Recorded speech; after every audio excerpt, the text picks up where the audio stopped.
Ini pertemuan kedua aku sama kalian, tapi mungkin di antara kalian ada yang belum kenal nih. Perkenalkan, aku Siti Wahyuni.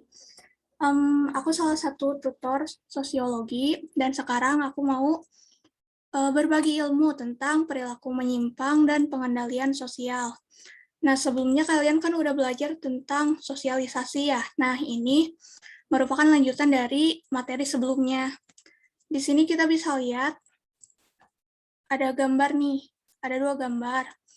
Itu contoh dari perilaku menyimpang. Tapi sebelum ke sana, kita harus tahu dulu nih definisi dari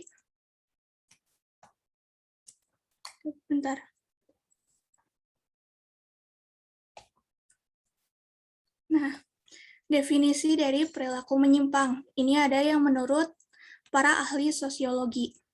Yang pertama ada menurut James Van der Gender.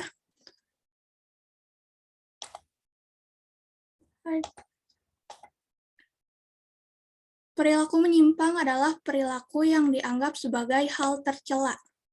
Ini keywordnya dari pengertian perilaku menyimpang menurut James Van der Gender. Dianggap sebagai hal tercela dan di luar batas-batas toleransi. Hal tercela di luar batas toleransi oleh sejumlah besar orang. Itu menurut James Van der Gender. Terus yang kedua ada menurut Bruce G. Cohen. Perilaku menyimpang adalah setiap perilaku yang tidak berhasil menyesuaikan diri. Keywordnya tidak berhasil menyesuaikan diri. Dengan kehendak-kehendak masyarakat atau kelompok tertentu dalam masyarakat. Terus yang ketiga ada menurut Robert M.Z. Lawang. Perilaku menyimpang adalah semua tindakan yang menyimpang dari norma. Menyimpang dari norma. Kalian udah belajar kan nilai dan norma sama Kak Najwa kalau gak salah ya. Menyimpang dari norma-norma yang berlaku dalam suatu sistem sosial dan menimbulkan usaha dari mereka yang berwenang dalam sistem itu untuk memperbaiki perilaku tersebut. Terus yang keempat, ada menurut Paul B. Harten. Perilaku menyimpang adalah setiap perilaku yang dinyatakan sebagai pelanggaran. Dinyatakan sebagai pelanggaran terhadap norma, lagi-lagi terhadap norma ya, kelompok atau masyarakat. Nah, dari keempat definisi menurut para ahli sosiologi, dapat kita simpulkan bahwa perilaku menyimpang adalah perilaku atau tindakan yang tidak sesuai dengan nilai dan norma yang ada di masyarakat. Kalau misalnya di sekolah ada tata tertib, di masyarakat ada yang namanya nilai dan norma.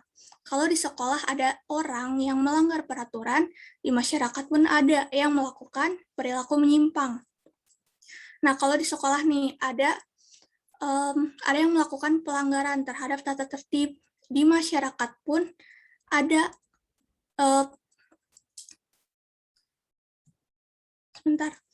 di masyarakat pun ada sanksinya, akan ada sanksi ketika kita tidak berperilaku sesuai dengan nilai dan norma. Terus ada faktor penyebab penyimpangan sosial. Yang pertama ada proses sosialisasi yang tidak sempurna. Itu bagaimana sih? Nah, misalnya ada sebuah keluarga nih, keluarga kecil. Maaf ya, misal kedua orang tua itu bercerai. Misalnya si anak dari keluarga kecil tadi ikut ke ibunya. Otomatis dia mendapatkan sosialisasi atau didikan dari seorang ibu. Tapi tetap saja dia tidak mendapatkan didikan dari seorang ayah. Nah, itu bisa menyebabkan proses sosialisasi yang tidak sempurna karena bagaimanapun kita harus mendapat didikan atau sosialisasi dari ayah maupun ibu. Nah, terus yang kedua ada proses sosialisasi subkebudayaan menyimpang. Sosialisasi subkebudayaan menyimpang. Kalau misalnya nih kalian tinggal di Jakarta. Di Jakarta itu judi dilarang. Judi dilarang. Tapi kalian misal bergaul sama orang yang suka berjudi. Terus kalian jadi ikut-ikutan deh judi. Nah, itu disebut dengan sosialisasi subkebudayaan menyimpang. Atau bisa dibilang kalian salah pergaulan. Terus yang ketiga ada hasil proses belajar yang menyimpang. Proses belajar yang menyimpang. Nah, untuk ini misalnya kalian lagi nonton TV, sinetron deh, Ajab. Di sinetron itu ada adegan bertengkar, berkelahi, tawuran.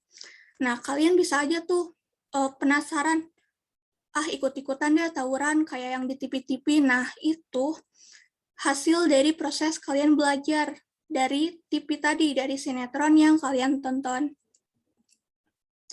Terus ada sifat-sifat perilaku menyimpang.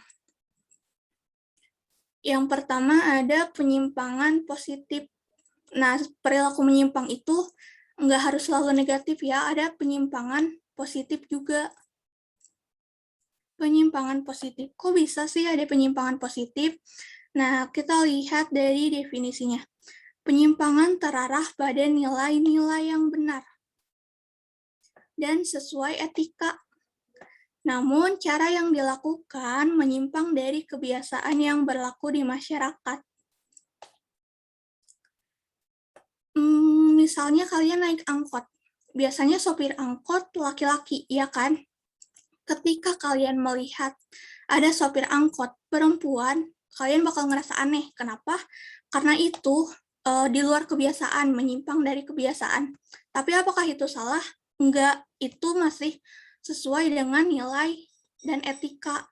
Tapi itu di luar kebiasaan kita, di luar kebiasaan di masyarakat. Jadi itu ya tadi contohnya penyimpangan positif, sopir angkot itu perempuan. Itu contoh dari penyimpangan positif. Terus ini yang jelas ada penyimpangan negatif. Tindakan yang dipandang rendah, melanggar nilai dan norma. Rendah, melanggar nilai dan norma, dan nggak dapat ditoleransi nih di masyarakat. Contohnya kayak mencuri, merampok, membunuh. Itu kan sebuah kejahatan yang nggak bisa ditoleransi. Itu keluar dari nilai dan norma yang berlaku di masyarakat. Dan ketika orang itu melakukan pelanggaran tersebut, penyimpangan negatif, pasti akan mendapatkan sanksi yang sudah ditetapkan di masyarakat. Selanjutnya ada jenis-jenis perilaku menyimpang. Pertama ada penyimpangan primer. Penyimpangan primer merupakan penyimpangan yang bersifat sementara dan masih bisa ditoleransi. Nah, contohnya bolos sekolah atau terlambat masuk sekolah, tapi hanya dilakukan 1 kali. Itu termasuk penyimpangan primer. Ketika kalian bolos sekolah atau telat berkali-kali, itu udah bukan lagi penyimpangan primer, tapi penyimpangan sekunder. Nah, bisa dilihat dari definisinya, merupakan penyimpangan yang dilakukan secara terus-menerus, meskipun telah mendapatkan sanksi. Kayak tadi misalnya kalian bolos sekolah, sekali nih, gak masalah. Terus, karena yang pertama nggak dapat sanksi, kalian melakukan bolos itu tadi berkali-kali. Karena merasa, toh gue bolos nggak akan disangsi. Nah, ketika kalian melakukan itu secara terus-menerus, itu kan nanti otomatis akan dipanggil nih, orang tuanya akan ditanya, kok ini anak bolos terus ya? Terus kan dikasih sanksi.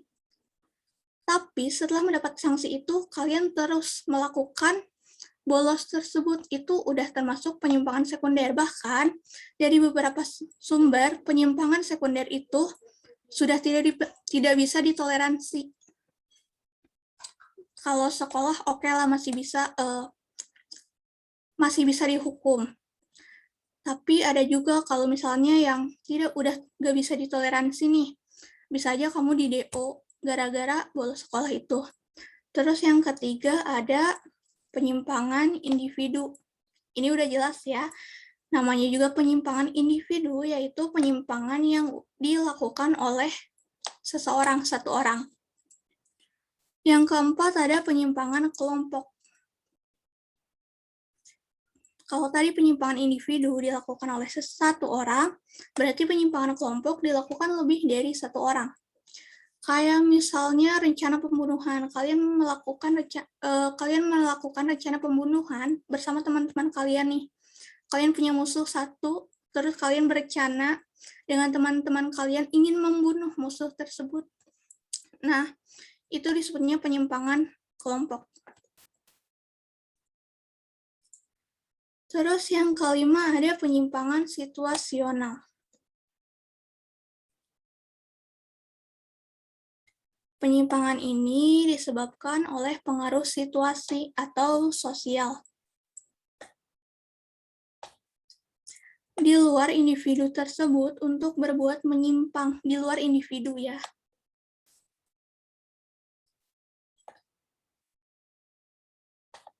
Kalau tadi kita lihat penyimpangan primer, penyimpangan sekunder, individu, itu kan dilakukan karena ada faktor dari diri kita sendiri, ada faktor dari individunya sendiri. Nah, untuk penyimpangan yang ini, yang situasional, itu faktornya di luar individu. Kayak misalnya nih, seorang suami terpaksa mencuri karena melihat anak dan istrinya kelaparan. Si suami ini terpaksa nih mencuri karena dia gak bisa melihat anak dan istrinya kelaparan. Kita gak bisa memungkiri bahwa Indonesia itu rata-rata kriminalitas di Indonesia itu karena kondisi ekonomi yang kurang. Dan itu bisa disebut dengan penyimpangan situasional. Terus yang keenam, ada penyimpangan sistematik. Sistem tingkah laku yang disertai organisasi sosial khusus, status formal, peranan, nilai-nilai, dan moral tertentu yang semuanya berbeda dengan situasi umum. Contohnya, perdagangan obat-obatan terlarang yang dilakukan oleh sindikat kelas kakap.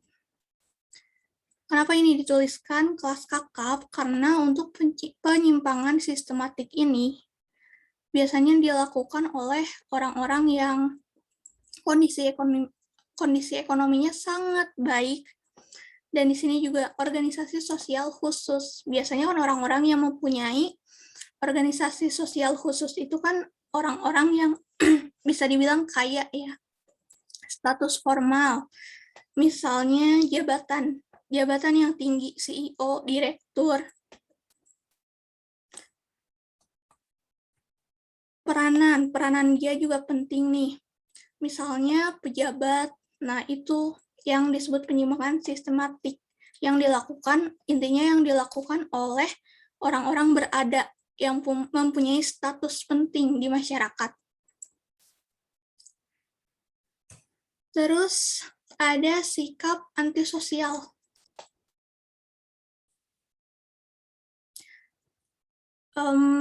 Antisosial ini kadang disamaratakan dengan introvert. Kamu introvert nih, kamu ansos, nggak kayak gitu ya teman-teman. Nih, bisa dilihat definisinya, sikap antisosial itu perilaku seseorang yang tidak dapat menyesuaikan diri. Tidak dapat menyesuaikan diri dengan nilai dan norma sosial di dalam masyarakat. Mereka seringkali mengabaikan norma dan aturan yang berlaku di masyarakat. Kalau misalnya introvert itu kan dia lebih suka sendiri, tapi bukan berarti dia mengabaikan nilai dan norma yang ada di masyarakat. Kalau antisosial, itu mengabaikan nilai dan norma yang ada di masyarakat. Itu jelas-jelas antisosial dan introvert itu berbeda.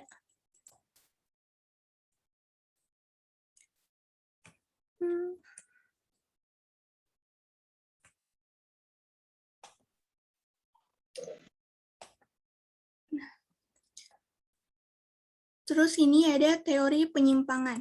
Yang pertama ada teori labeling oleh Edwin M. Lemert. Dijelaskan bahwa seseorang menjadi orang yang menyimpang karena proses labeling berupa julukan, cap, atau merek. Kita kaitkan tadi dengan penyimpangan sekunder. Ketika kamu sering telat, kamu akan dicap, oh ini orangnya pemalas.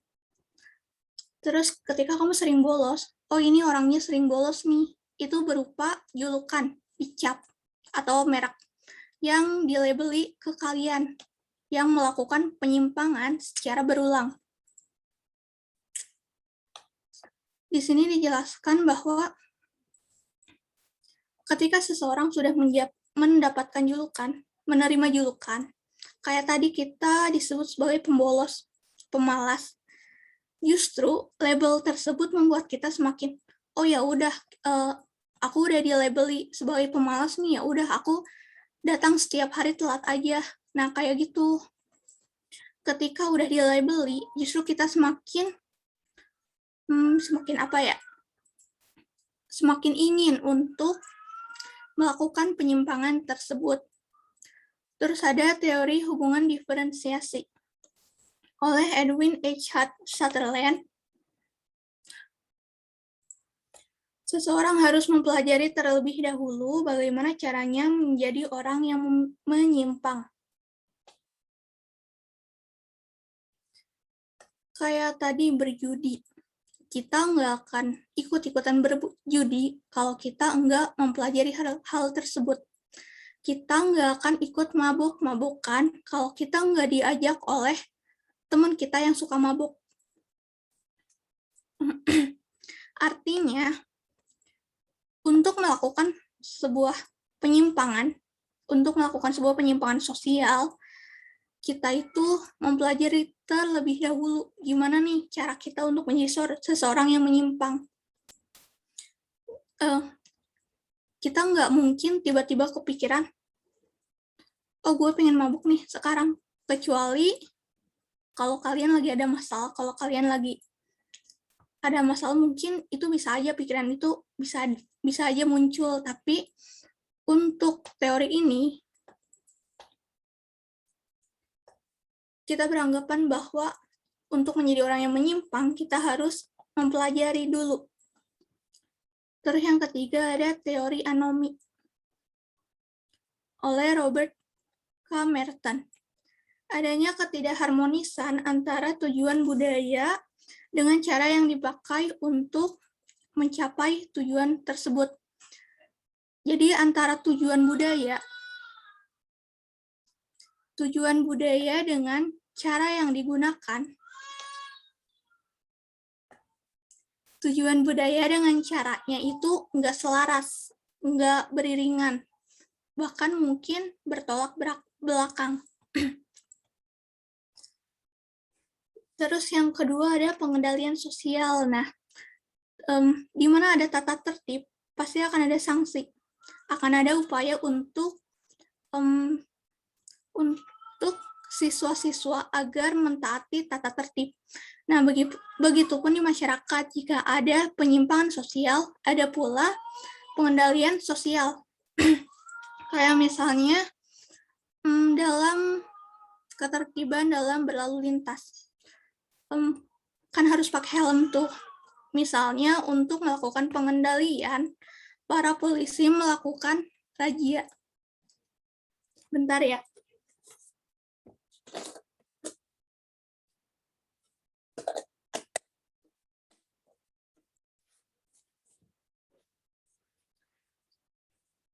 Tadi sampai polisi ya. Supaya kita nih mentaati peraturan lalu lintas, supaya kita menggunakan helm, membawa SIM, dan segala macamnya, polisi melakukan razia lalu lintas. Itu bisa termasuk ke dalam pengendalian sosial. Dilihat dari definisinya, pengendalian sosial adalah upaya untuk mengarahkan anggota masyarakat dalam menjalankan nilai dan norma sosial yang berlaku.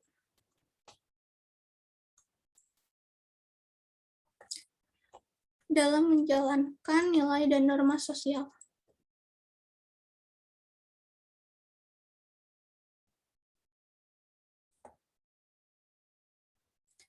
Gimana sih cara mengarahkannya? Nah, ini. Ada bentuk-bentuk pengendalian sosial. Ini terbagi menjadi 3 bentuk. Yang pertama berdasarkan sifatnya. Ada preventif. Ada preventif atau sebelum penyimpangan sosial terjadi, itu bisa dikendalikan sebelum. Dapat berupa himbauan. Kita bisa mengendalikan penyimpangan sosial sebelum penyimpangan itu terjadi dengan cara preventif sebelum. Himbauan misalnya kita menyusun tata tertib, kita menyusun peraturan supaya tidak ada orang yang melanggar hal tersebut.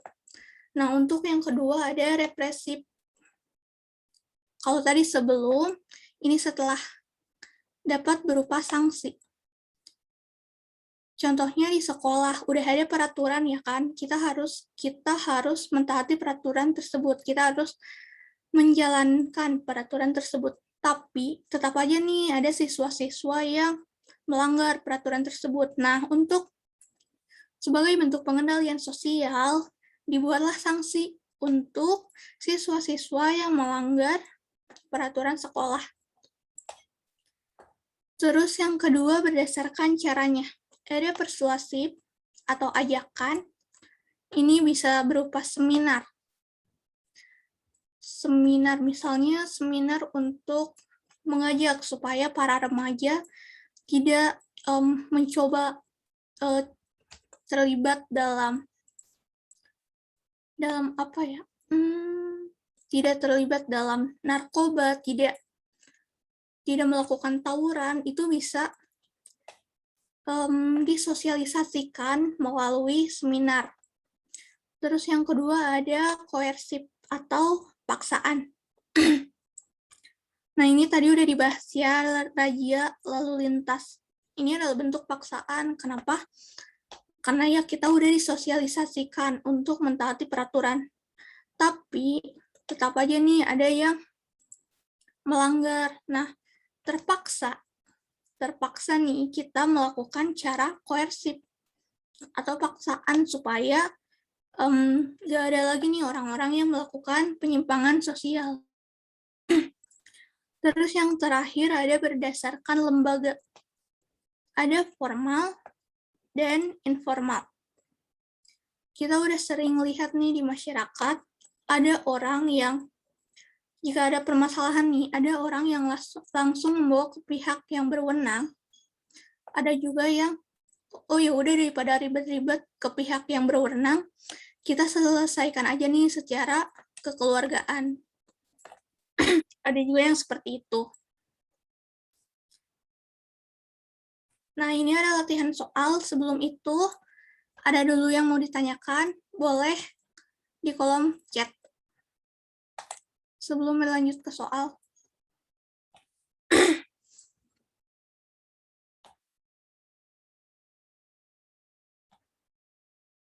Ada yang mau ditanyakan nggak? Di kolom chat aja.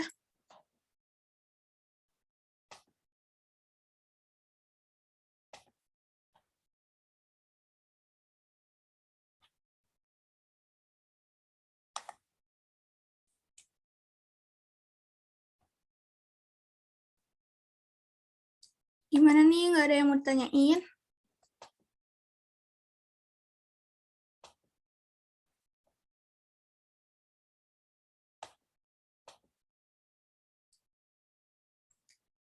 Oke, ini ada pertanyaan dari Indira. Sikap antisosial itu biasanya disebabkan apakah? Sikap antisosial itu bisa dari diri sendiri. Contoh kecilnya itu, kan tadi kita tidak antisosial itu adalah kita tidak bisa menyesuaikan dengan nilai dan norma yang ada di masyarakat. Sebentar. Antisosial. Tidak dapat menyesuaikan diri dengan nilai dan norma sosial di masyarakat. Kayak misalnya kita buang sampah sembarangan. Itu kan tidak sesuai ya, tidak sesuai dengan nilai dan norma yang ada di masyarakat. Tapi kadang kita sadar bahwa buang sampah sembarangan itu salah, tapi kita tetap melakukannya.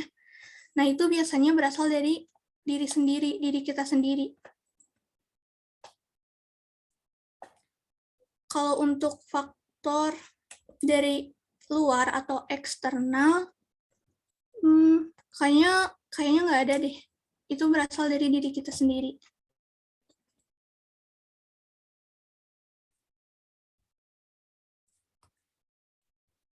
Pertanyaan kedua. Kalau Kak izin bertanya, contoh anomi itu apa ya? Anomi.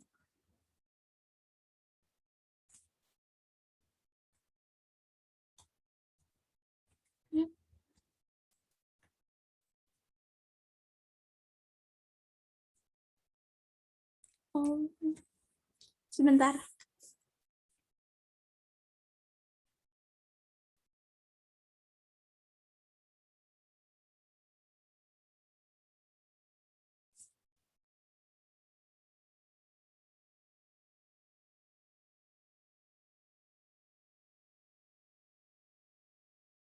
Oh, ini nih ada contoh anomi ya, kayak misalnya KKN, korupsi, kolusi, dan nepotisme. Kita ambil contoh aja korupsi.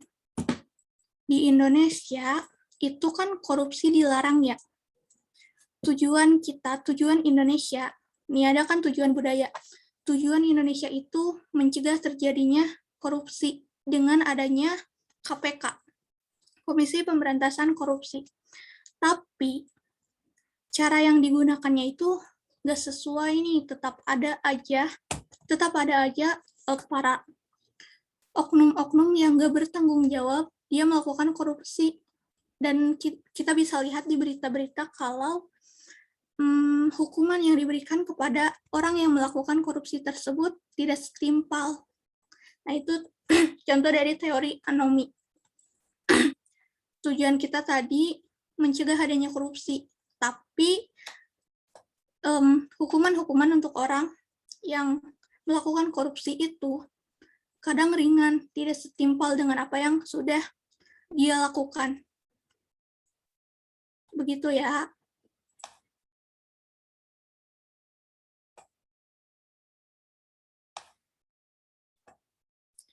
Berarti ansos itu termasuk hal yang disengaja, Kak. Ansos.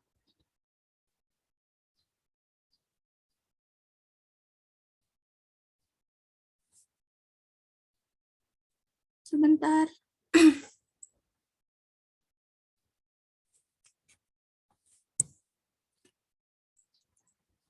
Ansos itu hal yang disengaja, Kak. Ini ada dari salah satu sumber. Katanya antisosial itu bisa disengaja, bisa juga karena gangguan mental. Itu bisa menyebabkan antisosial. Kalau introvert kan nggak berbahaya ya. Aku salah satunya introvert, lebih suka di rumah, lebih suka sendiri dibandingkan di keramaian. Cuman aku tuh nggak itu, tetap mentaati nilai dan norma yang ada di masyarakat. Kalau ansos itu bisa dibilang berbahaya nih kalau misalnya gangguan, kalau misalnya dia ansos karena ada gangguan kejiwaan atau ada gangguan mental. Itu bisa berbahaya.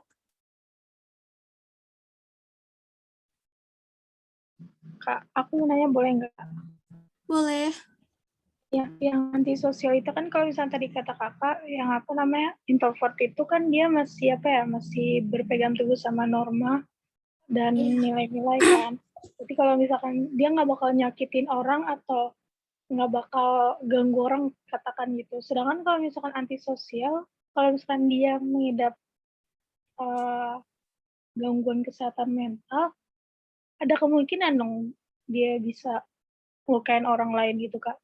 Karena dia menyampingkan normal sama nilai-nilai itu. Bisa jadi nggak kak? Di sini nih ada bacaan dari Kompas TV. Ada bacaan perilaku pengidap antisosial yang lebih berbahaya. Tadi ya kalau misalnya dia mengidap antisosial karena gangguan mental atau gangguan kejiwaan, pada umumnya lebih berbahaya dan masuk kategori sosiopat atau psikopat. Jadi ya ada kemungkinan yang antisosial itu bisa melukai seseorang. Begitu. Oke, paham. Makasih banyak, Kak. Siap. Ada lagi?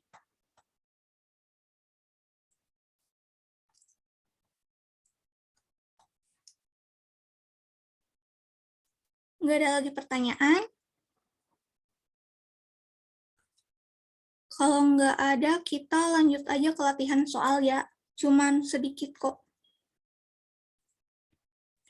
Lanjut.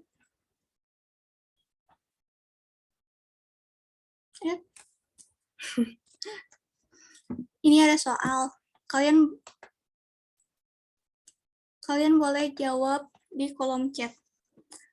Ini ada beberapa pernyataan. Yang pertama, memperketat kontrol sosial, reinternalisasi nilai dan norma masyarakat, memaksimalkan peran sosial sesuai dengan harapan masyarakat, dan menambah intensitas interaksi sosial. Cara untuk mereduksi terjadinya penyimpangan sosial adalah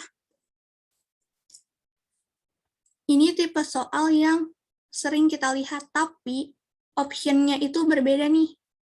Kalau biasanya kan 1, 2, 3 benar, atau 1 dan 2 benar. Kan biasanya kayak gitu nih. Kalau untuk sekarang, ada option baru.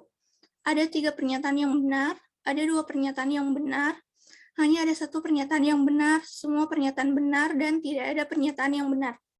Kira-kira yang mana nih jawabannya?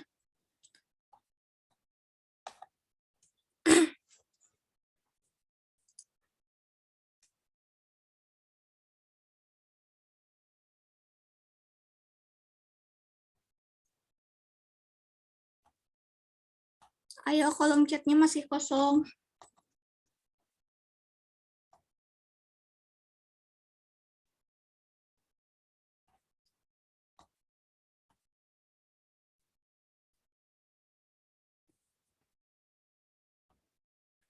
Kita ulangi lagi ya, cara untuk mereduksi terjadinya reinternalisasi itu gimana? Reinternalisasi. Bentar, internalisasi.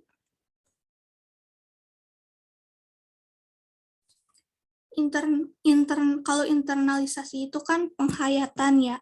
Kalau reinternalisasi itu berarti penghayatan kembali nilai dan norma yang ada di masyarakat. Terus ini intensitas. Oke. Ada juga intensitas. Intensitas itu tingkat. Reinternalisasi itu penghayatan kembali nilai dan norma masyarakat. Ada yang jawab D? Ada lagi selain D?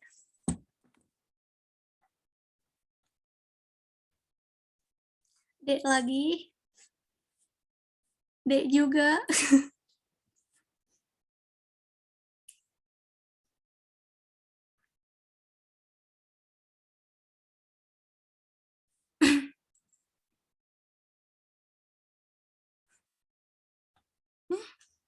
Ada lagi yang mau jawab?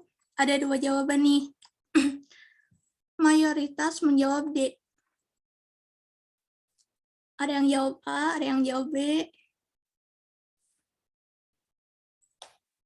Oke, cukup. Kita langsung bahas ya. Jadi, kita lihat dulu nih jawabannya itu. Oke.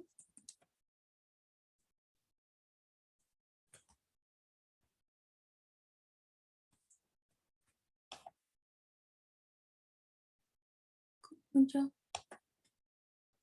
Nah, jawabannya itu A. Memperketat kontrol sosial. Itu salah satu upaya agar tidak terjadi penyimpangan sosial. Terus yang kedua, bentar. Jawabannya akan ada 3 pernyataan yang benar. Kira-kira yang mana aja pernyataan yang benar menurut kalian? Pernyataan nomor berapa aja yang benar? Ini kan udah ada nih jawabannya A. Ada 3 pernyataan yang benar. Dari keempat ini, kira-kira mana nih 3 pernyataan yang benar?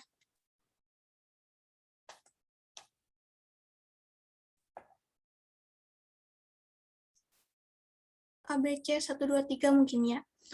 2, 3, 4. 1, 2, 3, 1, 2, 4.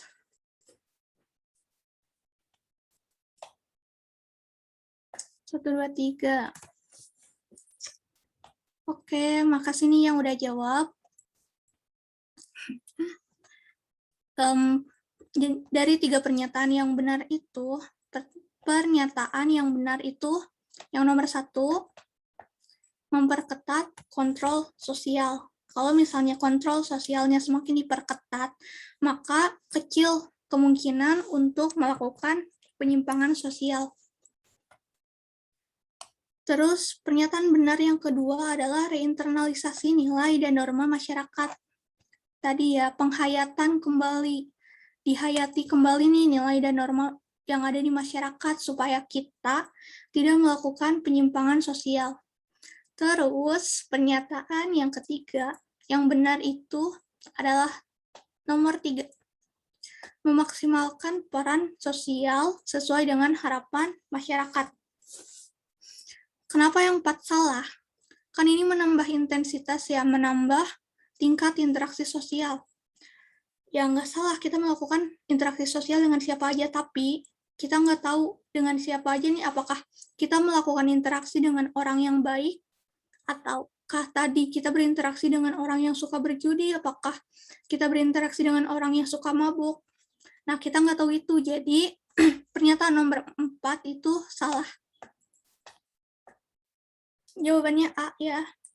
Terus soal yang kedua. Fenomena perjudian togel dan perjudian online di kalangan masyarakat dapat dikategorikan sebagai kejahatan, A. Perusahaan, B. Terorganisasi, C. White collar crime, D. Blue collar crime, E. Victimless crime. Kira-kira apa nih jawabannya?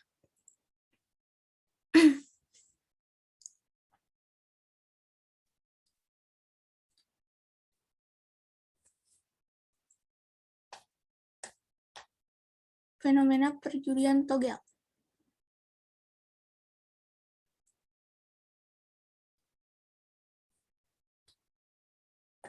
Dan perjudian online. Tadi udah sering kita bahas ya, kalau perjudian itu termasuk penyimpangan.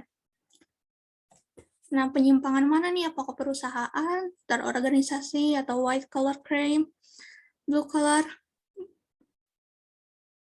C. Ada yang jawab C. Ada lagi? D, B, B. Oke. Ada lagi yang mau jawab? D. E, D, B, D. Beragam ya jawabannya. Udah nih, gak ada yang mau jawab lagi. Gak ada yang mau jawab lagi. D, C. Oke. Nggak ada yang mau jawab A ini. B. Langsung kita bahas aja ya. Jadi untuk soal ini jawabannya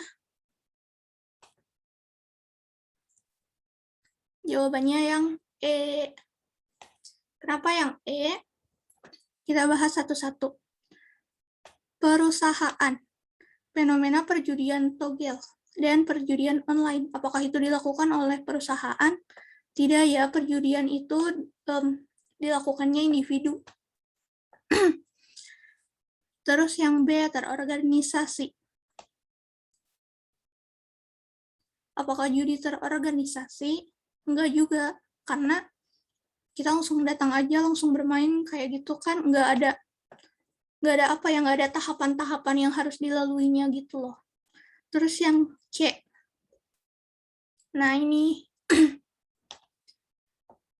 yang C itu adalah kejahatan yang dilakukan oleh kaum elit.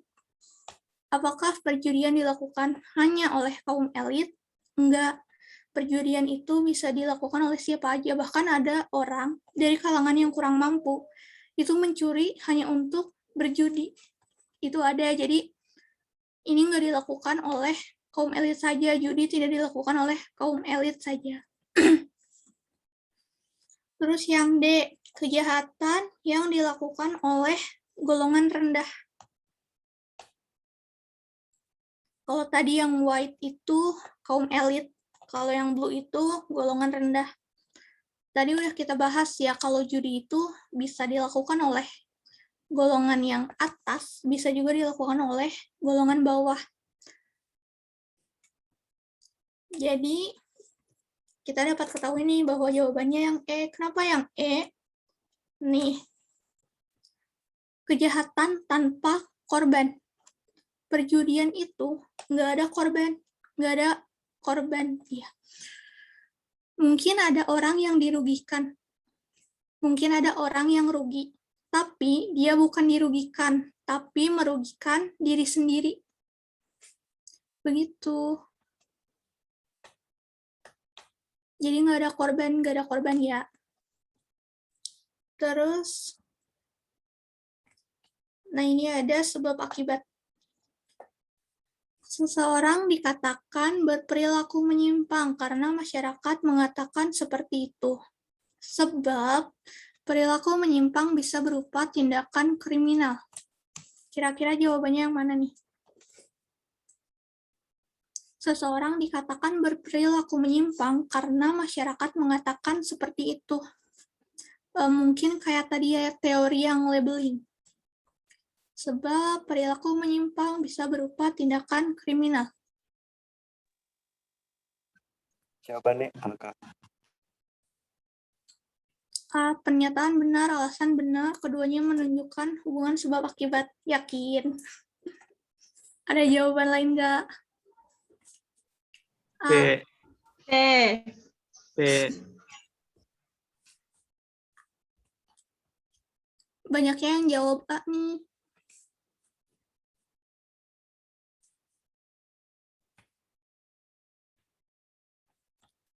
A, B, C, D, E. A.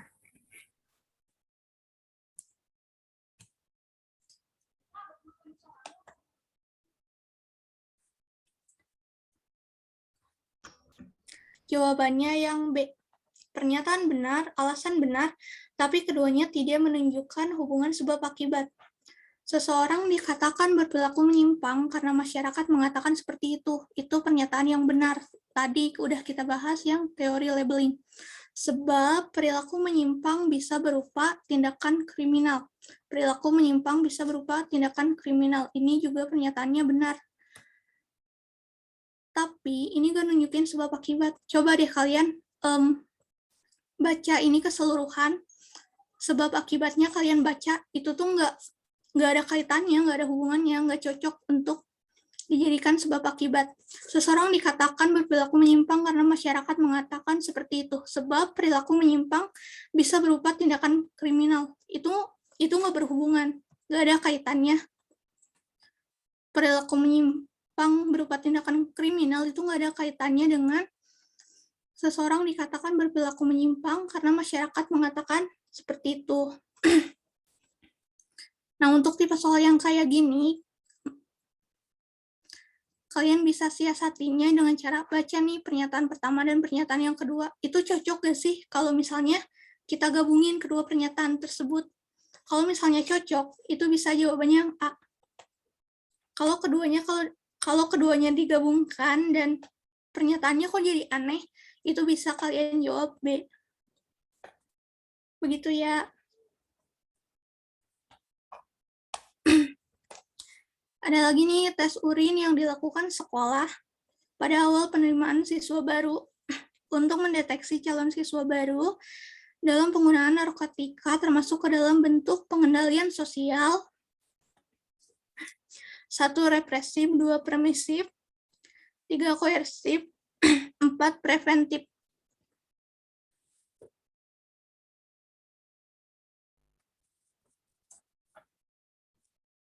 Coba kalian jawab.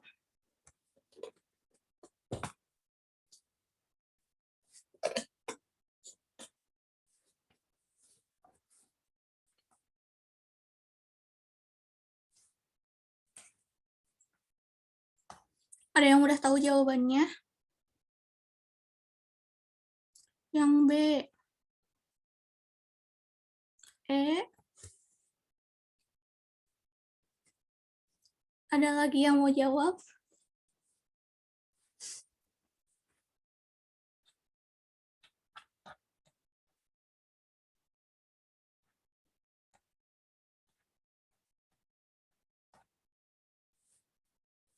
D, D, B. E.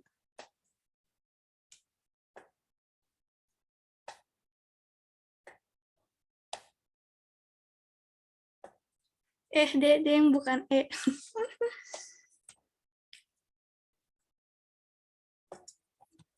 Oke.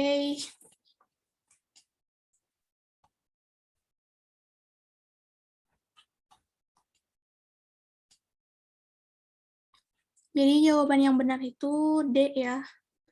Hanya 4 yang benar. Preventif. Aku ingatkan kembali nih, kalau tadi kita udah bahas kan kalau represif itu setelah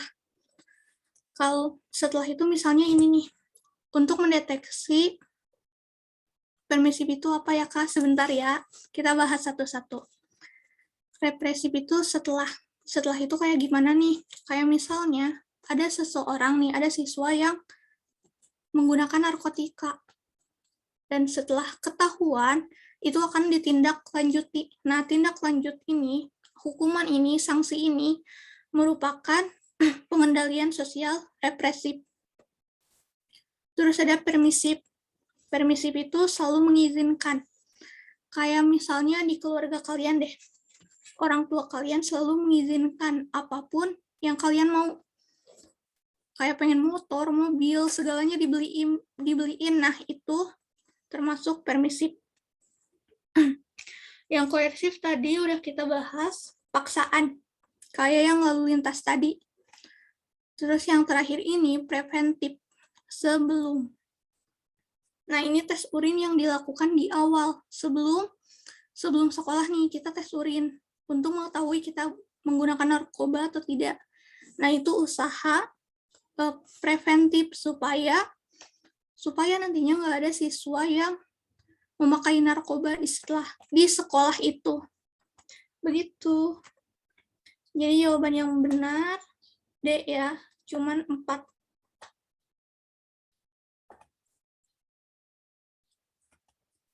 Ini referensinya bisa kalian lihat. Untuk materi hari ini diambil dari banyak banget ya sumbernya, ada dari Pahamipai, Ambisnot, Ruang Guru, Kuiper, dan segala macamnya. Kalian bisa nyari referensi-referensi lainnya di internet, dan itu banyak banget sih.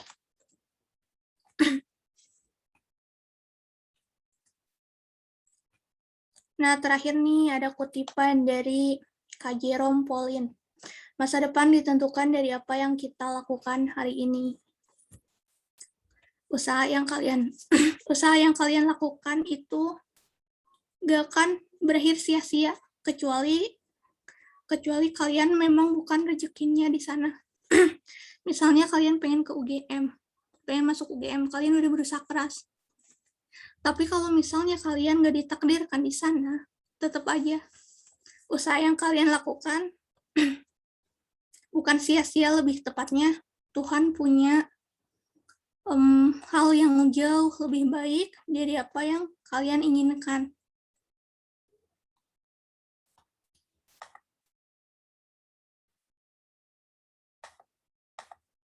Tuhan memberikan apa yang kita butuhkan, bukan apa yang kita inginkan. Begitu. Udah deh.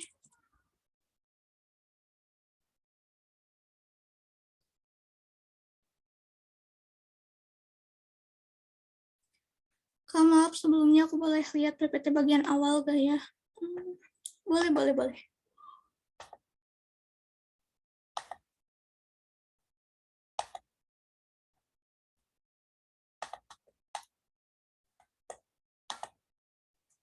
Yang mana nih, yang ini?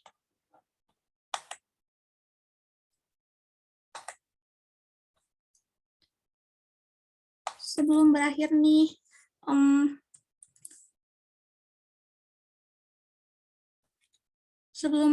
berakhir, kakak mau minta tolong nih, isi feedback. Oke? Feedback untuk tutor sosiologi. Linknya udah dikirimin di kolom chat, tolong diisi ya.